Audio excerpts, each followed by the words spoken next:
Hi, Licia. What brings you into my neck of the woods? Well, I've been meaning to ask you a question for a while. Well, come in, and I'll answer that.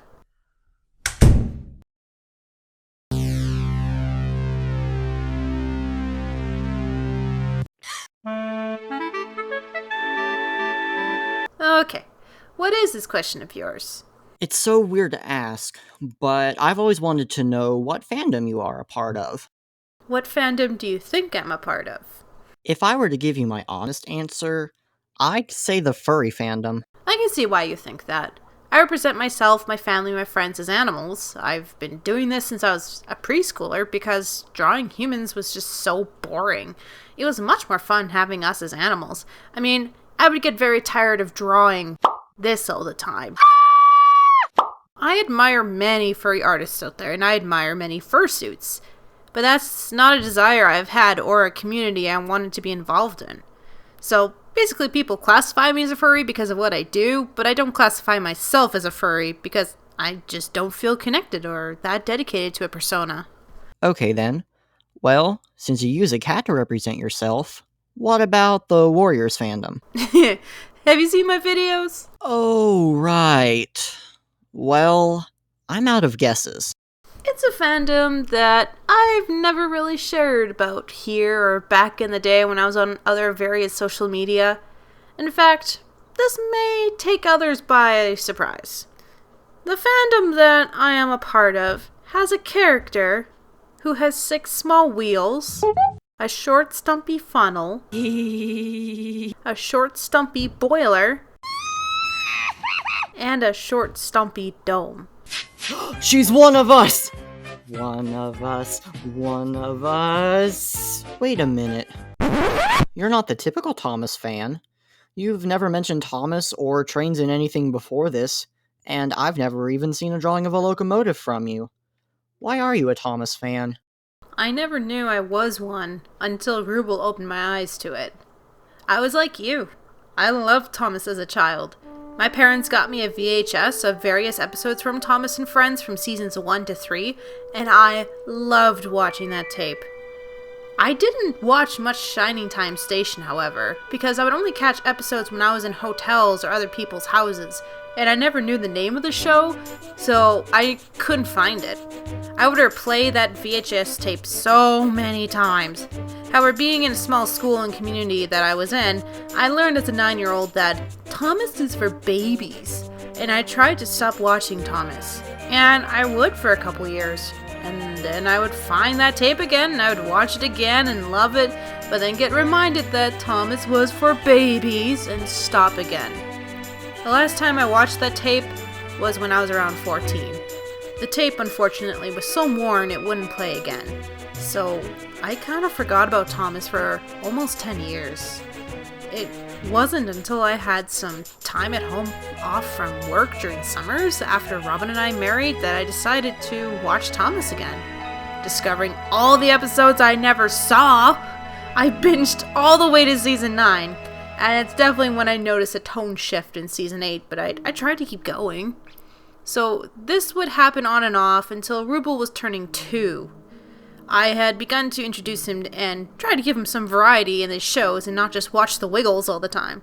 I remembered how much I liked Thomas when I was his age, so I searched it up and I cast the old seasons on the TV, and Rubel eventually grew to love it. When we went into lockdown in March, I was stuck at home for 6 months, unable to work. I was going through a lot during that time.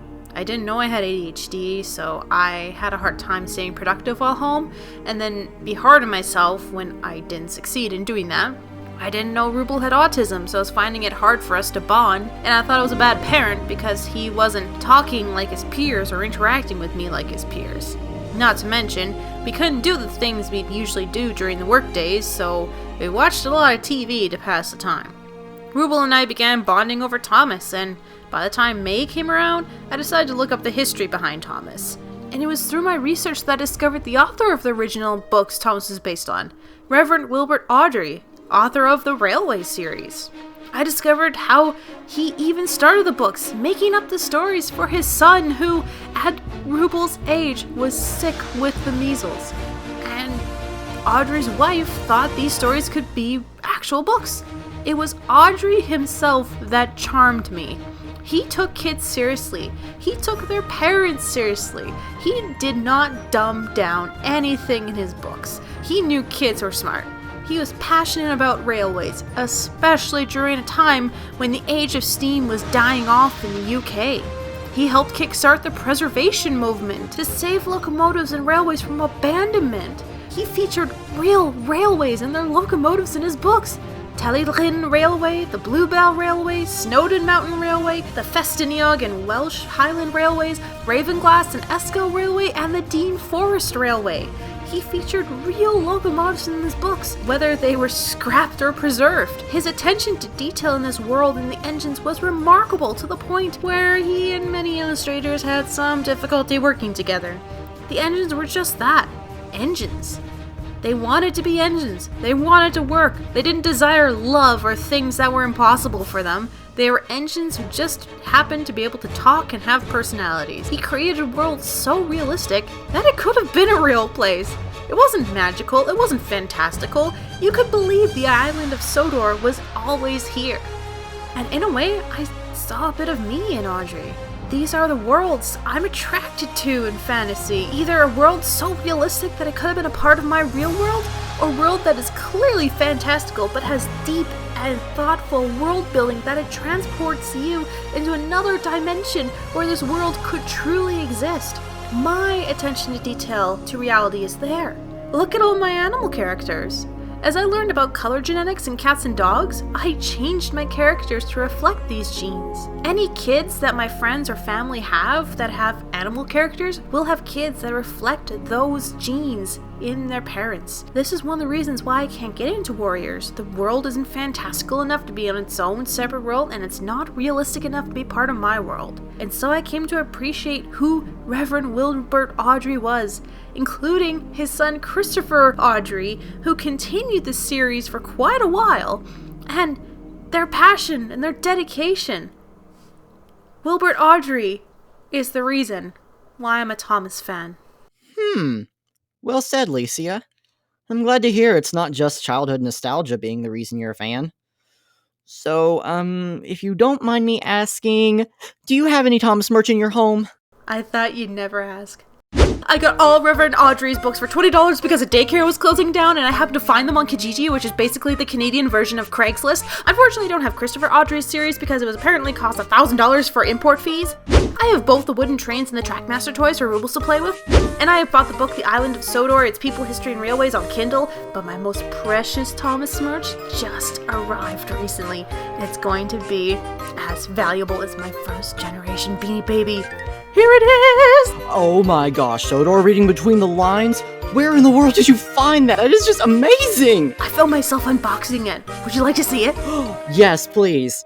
Please do not mind my messy kitchen, but I thought I'd document this really exciting occasion with Ruble in the background of my...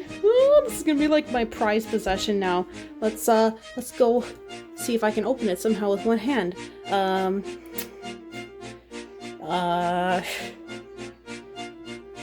Hold on. A few moments later. I think I've opened it. I'm terrible at unboxings because I don't even show myself unboxing it, but let us go. Open. Open.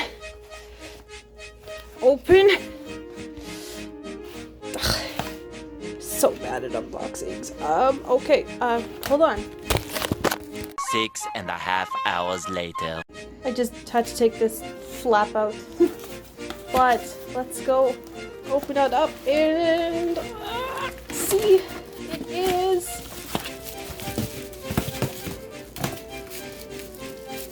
an incredibly rare book. Ta-da! Signed by the man himself too. Unfortunately, I can't show that. It has my son's name in it, but trust me when I say it's signed. Maybe I can actually, you know what, I could probably show you at least the signature, but let's open up.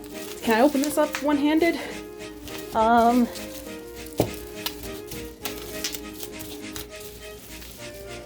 People who do unboxings for a living, teach me your ways.